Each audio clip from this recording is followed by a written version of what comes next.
There's really not much joy in being loved by someone who loves pretty well every loser who crosses his path. We did what we do. He stands near the middle of the room, doing nothing much, till everyone in the place is staring at him. I buy the drinks. Peter and the others spread out, smiling, being a bit flirty with the women, nattering in pairs, saying, "All right," to the huddles of men. She carried on reading. She was about his age, I guess, not a kid. When I handed him his ginger ale, he said, "Okay, John," and took the vodka tonic as well, the one I'd meant for myself, and pulled out the chair beside her and offered her the drink. She looked up like she'd been asleep and went to shake her head and shoo him away, then didn't. He stayed, sitting in that very upright way he does, as though his spine is a radio antenna and he's picking up a signal. They talked a bit. There's a jukebox in that pub. It's always the men choosing. Does every man want to be a DJ? And it's the girls who go out on the floor first, in 3s and 4s, and begin to shimmy. I was dancing with Ben, doing little twitchy robot moves, mirroring each other, when I saw him stand and gesture, "After you," to her, and saw her stow her rucksack under the seat, and then step out and turn to him and begin to lead him in a dance so rightly calibrated it was as though the two of them were twins, or entwined serpents. Or lovers, I thought. But that wasn't going to happen, was it? We danced for nearly 2 hours that night. He was fit, sure. I could see the other women in the place eyeing him. But we were putting on such an act they could see there was no prizing him away.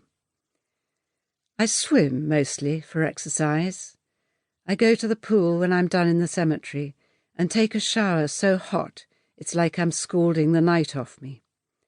I'm usually alone there until 6-ish, when the suits come in for their pre-work workout. Idea was it would be good for thinking, me time, meditation. But all that goes through my mind are numbers. Counting the strokes on my back so I don't break my skull on the pool wall. Counting the strokes forward for no earthly reason but that my mind's in neutral, and 17, 18, 19 are about the most emotionally neutral words I know.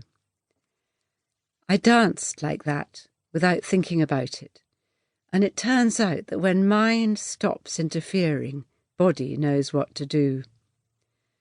Sex was like that once, between getting it all wrong and learning how to do it to a professional standard. There was an in-between time, a good brainless time. That was before I started working. When they began calling time, I said, "Thank you," just that. I don't recall him saying anything. I went into the ladies and took off the t-shirt and washed myself down. Makeup, lots, the lights low where I'll be. Subtlety is not the way to go. Leather jacket back on over nothing much. Undo the plait and let the hair hang down. It's long. Loose hair, loose behaviour. The connection's as old as hypocrisy. First thing they do to the nuns is shave it all off. High heels in the bag. I'd got a walk to do. By the time I came out, the jukebox's flashing lights were off. He was gone, he and all his friends. I'd seen that dark one's jealous eyes on me all night. I went up the lane, going slow because my feet were sore, and I took the spot between the snazzy new bar and the gap in the cemetery wall. Prime location. The other girls know that if they see me coming, they have to vacate it pretty damn quick. "John," he said, "that was ominous." He didn't use names much. I sometimes wondered whether he even knew one of us from t'other. "I'm afraid I've disappointed you," he said to me. "Nope.